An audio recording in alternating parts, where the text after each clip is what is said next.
Oh, hello there.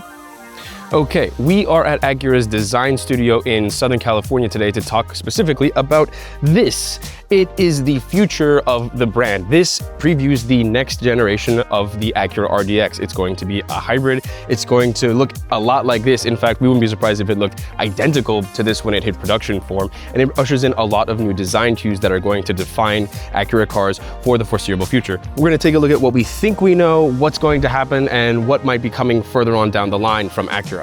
So let's get into it. We're Edmunds, and we test hundreds of cars each year on the road and at our private track, so you get the most trusted reviews. If you want to know which car, truck, or SUV is the best, then stick with us. The name of this is technically the Acura Hybrid SUV Prototype, but like I said before, even though Acura won't tell you this, this is essentially the next RDX, and it is exactly what the brand has needed for a long time. They haven't really been doing hybrids in the compact SUV, or at all, except for the NSX, and they've needed a hybrid compact SUV to compete with the likes of the Lexus NX, the Volvo XC60, and a couple of others. If you're interested in what Acura's competition has to offer right now, we've got full rankings and reviews for every luxury SUV on sale. We'll drop a link in the description, or you can scan the QR code. So because this is a design study first and foremost, what we can extrapolate is that this is going to be Acura's design language for the foreseeable future. What does that really mean? It means that most of their cars are going to follow the cues that you see on this prototype here. So what are we looking at? Well, we can tell it's a lot more angular immediately. It's a lot sharper at the front. The current RDX is a little bit more rounded and a bit softer in the face. This has a lot more points. It's a lot sharper. There's a lot more detailing and edges that are obviously very visible. You have these really sharp cheeks right here that come down and around.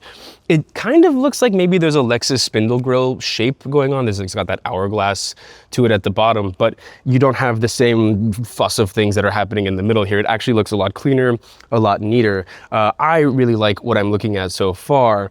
The only thing that I'm not too keen on is the amount of black plastic that is everywhere, and also Acura has gone for the split headlight daytime running light motif that we see basically everywhere right now. However, they haven't made the same mistake at the back. And what is the mistake that they haven't made at the back? There's no light bar here. It seems like everybody and their mother these days is going for a light bar at the back of the cars. And I like that somebody's doing something a little bit different, not following the trend. Instead, what you'll see is the Acura logo is actually represented by the taillights. This is not like what Mercedes-Benz is doing, where they just put 3 pointed stars in as many places as possible. This is a bit more subtle. It's just a nod to the logo, not necessarily the logo over and over and over again, which I also like. Another thing you'll notice at the back is the logo itself is gone, and they've gone for the Acura word mark instead. It's kind of subtle. I would rather just see the badge here, but I know what they're going for. If they're going to represent the badge here and the word here, I guess it makes a little bit more sense. It's a little more cohesive. If you like stuff like this and you want to stay up to date on the latest, head on over to edmunds.com/car news. It's where we keep you fully up to date on everything that's going on in the industry, not just Acura's. Let's talk about some design elements on the side of the car. I really like these wheels. I think they look super cool, and I hope they make it onto the production version of the car. It'll probably be for a higher trim model, but they look really great. Now let's talk about design and overall proportion. You can tell right away that this is still based on a front-wheel drive architecture, so don't expect it to be a rear drive version of the RDX. The layout will be largely the same, and you can tell that because the the middle of the front axle is very, very close to the start of the dashboard. That line is very tight. That's a hallmark of a front-wheel drive architecture. But one thing I did notice is that this looks a lot more swept back than it does in the current RDX. They're going for a more cab-rearward design. It looks more sporty, it looks more elegant, it looks less like it's based on a CR-V and more like something that is of a true premium/luxury brand. I think that's really important that Acura is trying to very much differentiate itself from Honda. It's not just a nicer Honda, it's a completely different, trying to be their own style of thing. I think that's going to be good for the brand. Acura has said for certain that the next RDX will be going hybrid. We don't know if that means they're going hybrid only, but there will probably still be a gas-only engine on offer too. What we do know for sure is that it will be a two-motor hybrid system for the first time in Honda and Acura's history. The hybrid will build off of Honda's next-generation hybrid tech, which we've already driven in prototype form. If you want to know more about what that system's like and keep up with the latest, click the link in the description or head over to edmunds.com/car news.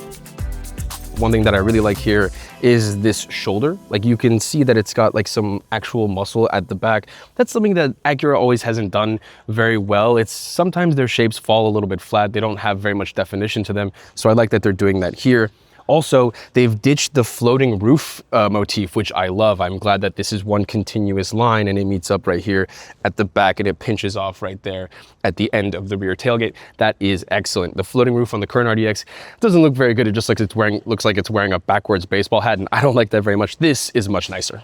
A couple more things on the side that I like that Acura is doing. It's very flat, very simple. They're not trying to do too much with reflections and surfacing. It's just a very easy to take in body side. Also, you get some flush door handles straight out of BMW's playbook if you've seen like the 5 Series or the current X3. Speaking of door handles, I'd like to get inside, but there is no inside. This is just a design concept study of sorts. You're gonna have to trust us on this one. Look at this little detail that I spotted right here. That is a rear windscreen wiper. Now, typically pure concepts don't deal with teeny tiny stuff that has to make it into production cars like a rear windscreen wiper, which means this is very, very near production intent. Like I said earlier, whether they're gonna lead you to believe it or not, you can very much expect this exact shape to be the next RDX, almost for sure, and pretty much probably without any changes on the whole.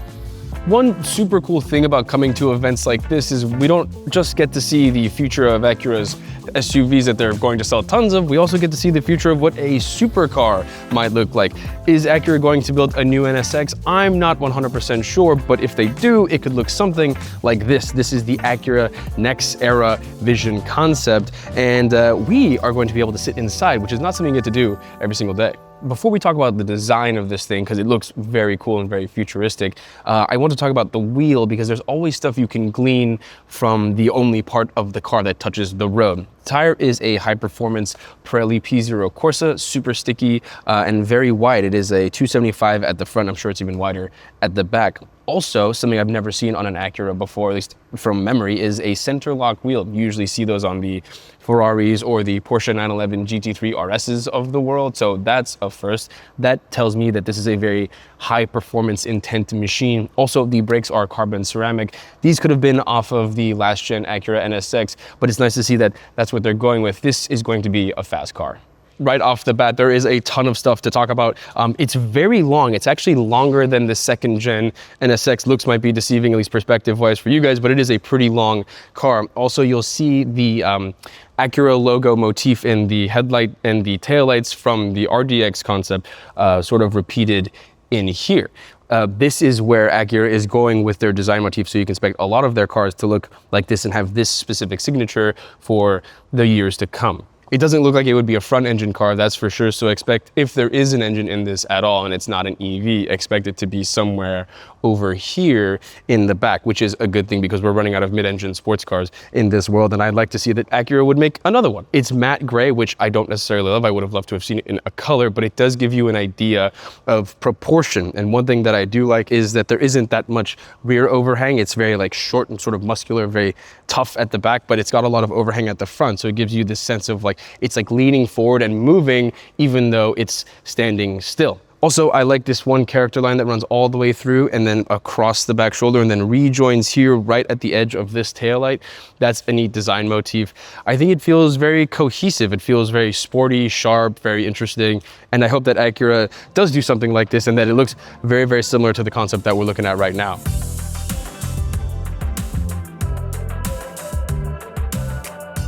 Now, normally we don't get the chance to sit inside of concepts because very often they don't even have functioning interiors, but this one does. So we're gonna take a look inside and see what the future of Acura's interiors are gonna look like. They have a custom seat cover in there because they don't trust me. Okay, first impressions, there's a lot of glass, which I really like.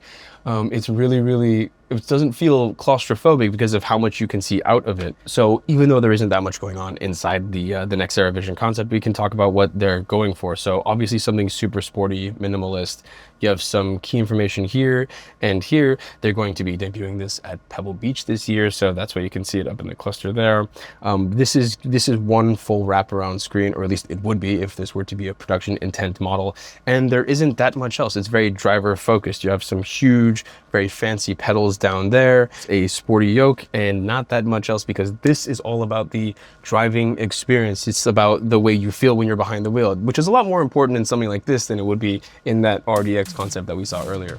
So Here's the thing about Honda and Acura at the moment. They're kind of in this no man's land right now. Remember the Honda 0 Series EVs, the sedan and the SUV? Those cars were never going to come to pass. The Acura RSX EV crossover thing that we saw around this time last year, that's not gonna show up. They canceled that already. The ZDX is dead.